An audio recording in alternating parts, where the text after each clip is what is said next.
अगर आप UP board class 10th SST की तैयारी कर रहे हैं ना, और आपके मन में ये डर है कि पेपर में क्या आएगा, क्या पढूं, क्या छोड़ूं, तो आज की वीडियो आपके लिए गेम चेंजर होने वाली है। दोस्तों, मैं पिछले 10 साल के यूपी बोर्ड के प्रश्न पत्र और एनसीईआरटी के लाइन बाय लाइन रिसर्च और साथ में बोर्ड पैटर्न को समझकर सिर्फ 10 ऐसे सवाल को लाया हूं जिससे 70 से 80% पेपर घूमता ही घूमता है।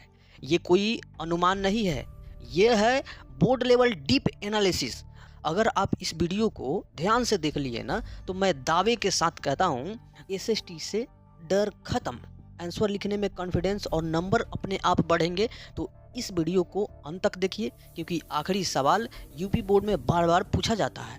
ठीक है, तो जितने भी यूपी बोर्ड के हैं, खासकर यूपी बोर्ड के लिए ये स्पेशल बना है, तो जितने भी बच्चे यूपी बोर्ड के हैं ना, वे अंत वाला जो सवाल है ना उसको ज़रूर क्लियर कर लेना। और आपको बता दूं कि अगर आपको इसका आंसर चाहिए तो कमेंट लास्ट में कर देना। सबसे पहले अगर हिस्ट्री की बात करें तो भारत में राष्ट्रवाद के उदय के 3 प्रमुख कारण को लिखिए। लगभग हर साल जो है ना यह प्रश्न आता ही आता है।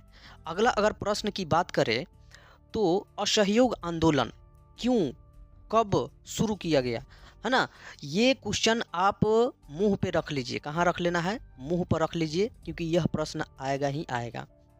अगला प्रश्न की अगर बात देखा जाए तो फ्रांसीसी क्रांति के कई 4 प्रभाव लिखिए। मतलब कोई 4 प्रभाव को लिखना है फ्रांसीसी क्रांति। जैसे फ्रांसीसी क्रांति आप लोग देखते हैं 1789 की क्रांति, 1830 की क्रांति, 1848 की क्रांति, है ना। फ्रांस में 3 गो क्रांति हुआ था, जिसमें पहला क्रांति फ्रांसीसी क्रांति है जो 1789 की क्रांति है। वह क्यों हुआ था, उसके 4 गो प्रभाव को लिखना है। ठीक है ना। अगला क्वेश्चन की अगर बात करा जाए तो अगला क्वेश्चन आपका है भारत में मानसून की विशेषताएं लिखिए। भारत में जो पवनें चलती है, समुद्री पवनें चलती है, भारत में जो मानसून बहती है उसकी क्या विशेषताएं है, उसका जो एप्लीकेशन है उसको लिख लेना है आपको, है ना। ये सभी का जो है ना आंसर आपको मिल जाएगा, टेंशन नहीं लीजिए, लास्ट तक बने रहिए। अगला अगला क्वेश्चन देखिए, भूगोल में मृदा अपरदन, इसके 2 उपाय लिखिए। मृदा अपरदन अगर हो रहा है आखिर क्यों हो रहा है, और इसके उपचार भी बताना है। ठीक है ना। तो इस बात को ध्यान रखिएगा। मृदा अपरदन सब कोई जानता है कि मिट्टी को उड़ाकर, काटकर, बहाकर ले जाना ही मृदा अपरदन कहलाता है।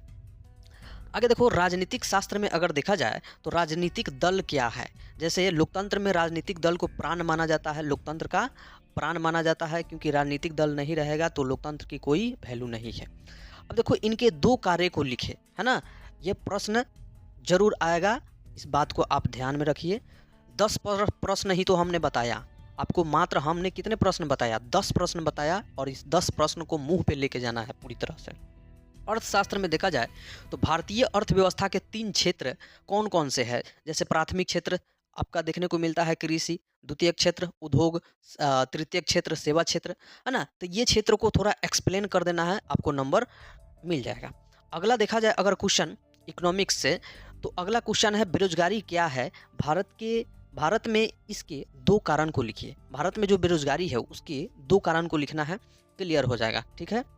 अगला, ये क्वेश्चन आप लोगों को कैसे भी करके जाना है तो जाना है ना। मोस्ट एक्सपेक्टेड क्वेश्चन है यह। भारत के मानचित्र में निम्न में कोई 2 को दिखाइए। मानचित्र में किसी 2 को दिखाना है, या तो गंगा को दिखा दीजिए, दामोदर घाटी परियोजना को दिखा दीजिए, कोयला क्षेत्र को दिखा दीजिए, है ना। तो आप ये वाला कर लेना, ये वाला और ये वाला 100% ये वाला आप लोग करके ही जाना चित्र को ले। 5 नंबर में आपको बहुत आ जाएगा। ठीक है। तो यहाँ पे आपका 10 क्वेश्चन जो मोस्ट एक्सपेक्टेड था उसको मैंने क्लियर करा दिया। अब अगला आपका रहेगा साइंस का। तो साइंस का वीडियो के लिए आप लोग कमेंट कर दो, मैं ज़रूर बना दूंगा। ठीक है।